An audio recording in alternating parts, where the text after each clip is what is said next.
కృష్ణా జిల్లాలో బీపీటీ రకం ధాన్యం కొనుగోలు చేయడం లేదన్న ప్రచారంలో వాస్తవం లేదని జాయింట్ కలెక్టర్ నవీన్ తెలిపారు. రైతులెవరూ ఈ ప్రచారాన్ని నమ్మవద్దని సూచించారు. జిల్లాలో బీపీటీ 5204 రకాన్ని 16,000 హెక్టార్లలో రైతులు సాగు చేశారన్నారు. ఇప్పటి వరకు 65,000 మెట్రిక్ టన్నుల ధాన్యాన్ని రైతుల నుంచి కొనుగోలు చేస్తే అందులో 1,700 మెట్రిక్ టన్నులు బీపీటీ రకం ధాన్యమేనని స్పష్టం చేశారు. రైతు సేవా కేంద్రం అధికారులను సంప్రదించాకే ధాన్యం విక్రయించాలంటున్న జాయింట్ కలెక్టర్ నవీన్తో మా ప్రతినిధి శ్రీనివాస్ ముఖాముఖి. కృష్ణా జిల్లా వ్యాప్తంగా కూడా ధాన్యం సేకరణ ప్రారంభమైంది. సివిల్ సప్లై శాఖ అధికారులు రైతుల వద్ద నుంచి ధాన్యాన్ని ప్రొక్యూర్ చేస్తున్నారు. ఈ బీపీటీల రకానికి చెందిన ధాన్యాన్ని కొనుగోలు చేయడం లేదంటూ కూడా జిల్లా వ్యాప్తంగా కూడా రైతులు కొంత ఆందోళన అయితే వ్యక్తం చేస్తున్నారు. అసలు జిల్లాలో ఇప్పటి వరకు కూడా ఎంత ధాన్యం సేకరణ జరిగింది, ఈ బీపీటీల ధాన్యం అనేది కొనుగోలు చేస్తున్నారా లేదా, అలాగే ధాన్యం సేకరణకు సంబంధించి ప్రభుత్వం ఎట్లాంటి ఏర్పాట్లు చేసింది అనే అంశాలను మనతో మాట్లాడేందుకు కృష్ణా జిల్లా జాయింట్ కలెక్టర్ నవీన్ ఉన్నారు. ఆయనతో మాట్లాడదా సార్ చెప్పండి. ప్రధానంగా రైతులు ఈ బీపీటీల ధాన్యం అనేది కొనుగోలు చేయడం లేదంటే కూడా కొంత ఆందోళన వ్యక్తం చేస్తున్నారు. అందులో అసలు వాస్తవం ఉందా, కొనుగోలు చేస్తున్నారా లేదా? మన దగ్గర కృష్ణా జిల్లాలో బీపీటీ 5204 అనే రకం వేస్తారండి. ఖచ్చితంగా అది కొనుగోలు చేస్తున్నాము. దాదాపు 16,000 హెక్టార్లకు మాత్రమే బీపీటీ అనేది మనం వేయడం జరిగింది. ఈ రోజుకి మనం మాట్లాడుతున్నప్పటికీ దాదాపు 65,000 మెట్రిక్ టన్నుల ధాన్యం అనేది మనం ప్రొక్యూర్ చేయడం జరిగింది. దాంట్లో దాదాపుగా 1,700 మెట్రిక్ టన్నులు బీపీటీ రకమే వేస్తున్నారు. జనరల్లీ ఆ అపోహ ఎందుకు ఉండొచ్చు అంటే ఇది అంతా దివిసీమ అంటే అవ్యనగడ్డ, ఆ నాగాయలంక ఆ మండలాల్లో కొంచెం ఎక్కువ సాగు బీపీటీకి చేస్తారు. అండ్ బీపీటీకి ఎంఎస్పీ కంటే మార్కెట్లో ఎక్కువ రేటు ఉండేది గతసారి అంతా. సో దానికి బీపీటీలు మార్కెట్లోకి వెళ్ళడం మూలన మేబీ అలాంటి అపోహలు ఉండొచ్చు. బట్ నేను ఇప్పుడు మాట్లాడుతున్నప్పుడు కూడా చెప్తున్నట్లు రైతులు అలాంటి ఆందోళన చెందాల్సిన పని లేదు. దయచేసి మీకు దగ్గరలో ఉన్న ఆర్ఎస్కే సెంటర్ కానీ రైతు సేవా కేంద్రానికి కానీ మనము పెట్టిన పీపీసీ సెంటర్ కానీ వెళ్తే ఖచ్చితంగా ప్రొక్యూర్మెంట్ అనేది చేస్తాము. ఈ రైతు ధాన్యం అమ్మాలంటే ఆర్ఎస్కేకి వెళ్ళని మీరు చెప్తున్నారు. కానీ ఆర్ఎస్కేకి వెళ్ళిన తర్వాత అక్కడ అధికారుల నుంచి సరైన స్పందన రావడం లేదని చెప్పి రైతులు చెప్తున్నారు. ఎగ్జాంపుల్గా నిన్న గత 2 రోజుల క్రితం మంత్రి నాదెండ్ల మనోహర్ గారు జిల్లాలో పర్యటించిన నేపథ్యంలో ఒక రైతు డైరెక్ట్గా ఆయనకే ఫోన్ చేసి ఇట్లా గోదాములు లేవు, ఈ ధాన్యం అమ్మకాలకు ఇబ్బంది పడుతున్నామని డైరెక్ట్గా ఆయనకే ఫిర్యాదు చేశారు. ఎట్లా చూడొచ్చు?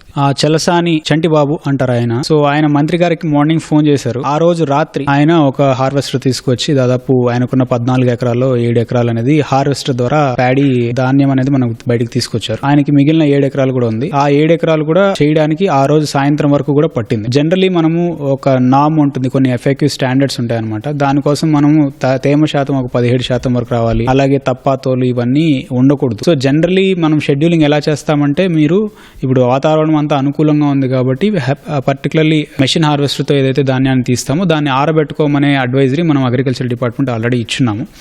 ఆయన ఆ రోజు రాత్రికి హార్వెస్టర్ ద్వారా మనకు ధాన్యం తీసి దాదాపు 28-30% వరకు మనకి ప్యాడీ మాయిశ్చర్ శాతం అనేది ఉంది. సో ఆ ప్రాబ్లం ఉండడం వలన మనం ఆరబెట్టుకోమని చెప్పడం జరిగింది. వెంటనే విత్ ఇన్ నో టైం మనము రెస్పాండ్ అయ్యి చేయడం జరిగింది. నాకు 65,000 మెట్రిక్ టన్నులు జరిగితే ఆ ఒక్క బాట్ల పెనుమూరులోనే దాదాపు 1,200 మెట్రిక్ టన్నులు ధాన్యం ఆల్రెడీ కొనుగోలు జరిగింది. విచ్ మీన్స్ నేను అక్కడ ధాన్యం కొనుగోలు చేయడానికి జరగట్లేదు అని చెప్పడానికి లేదు. మన దగ్గర 287 పీపీసీ సెంటర్లు ఉంటే ఆ ఒక్క పీపీసీ సెంటర్లోనే 1000కి పైగా జరిగింది.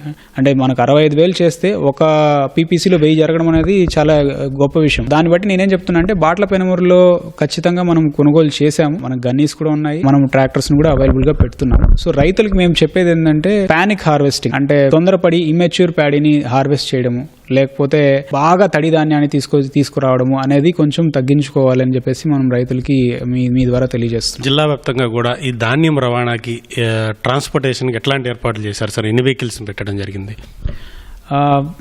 వెహికల్స్ మనము 2 రకాల వెహికల్స్ ఉంటాయి. ఒకటి ఫార్మర్ వెహికల్, అలాగే ఎవరైనా అదర్ కేటగిరీ వెహికల్స్ ఎవరైనా మనము ట్రాన్స్పోర్టేషన్కి యూజ్ చేయొచ్చు. మనం మాట్లాడుతున్నాగా దాదాపు 2,300 వెహికల్స్ వరకు మనం జీపీఎస్ ఎనేబుల్డ్ ట్రాన్స్పోర్టేషన్ జరిగింది. ఆ 2,300లో దాదాపు ఇప్పటివరకు కేవలం 1,200 మాత్రమే యూటిలైజేషన్లోకి వచ్చాయి. విచ్ మీన్స్ ఆ వెహికల్స్ ద్వారానే మనం ఇప్పటివరకు ట్రాన్స్పోర్ట్ చేయడం జరిగింది.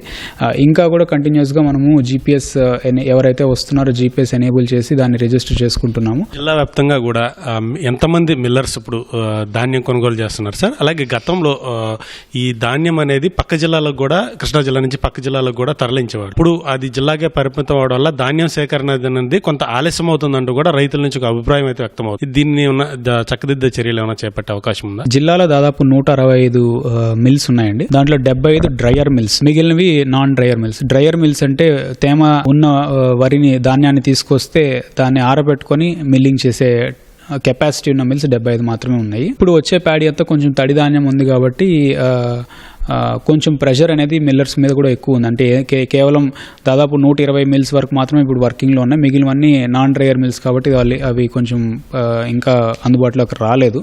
కృష్ణా జిల్లా వ్యాప్తంగా కూడా ప్రస్తుతానికి ధాన్యం సేకరణ అనేది సాధారణంగా జరుగుతుంది. ఈ బీపీటీల కొనుగోలు చేయడం లేదంటూ కూడా రైతులు ఆందోళన చెప్తున్నారు. అట్లాంటి ఆందోళన పడాల్సిన అవసరం లేదు. బీపీటీల రకాన్ని కూడా ప్రభుత్వం సేకరిస్తుంది. అయితే జిల్లా వ్యాప్తంగా కూడా ఈ ధాన్యం సేకరణ అనేది జరుగుతుందంటూ కూడా జేసీ నవీన్ చెప్తున్నారు. కెమెరామెన్ నాగరాజ్తో శ్రీనివాస్, సిటీవీ న్యూస్, కృష్ణా జిల్లా.